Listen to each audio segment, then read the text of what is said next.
Ang mabuting balita ng Panginoon ayon kay San Mateo. Noong panahong iyon, sinabi ni Jesus sa kanyang mga alagad, "Huwag ninyong akalaing naparito ako upang pawalang bisa ang kautusan at ang aral ng mga propeta. Naparito ako, hindi upang pawalang bisa, kundi para ipaliwanag at ganapin ang mga iyon.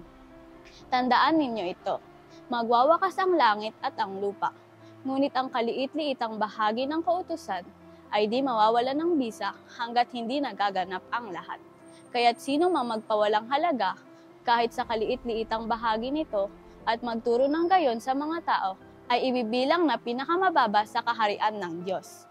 Ngunit ang gumaganap ng kautusan at nagtuturo na tuparin iyon ay ibibilang na dakila sa kaharian ng Diyos." Ang mabuting balita ng Panginoon.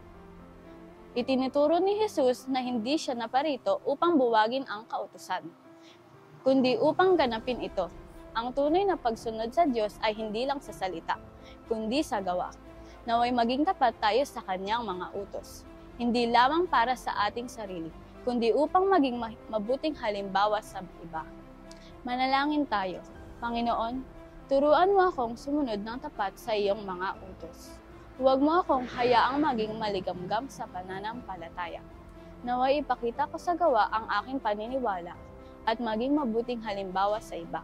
Palakasin mo ang aking loob upang laging piliin ang tama. Amen.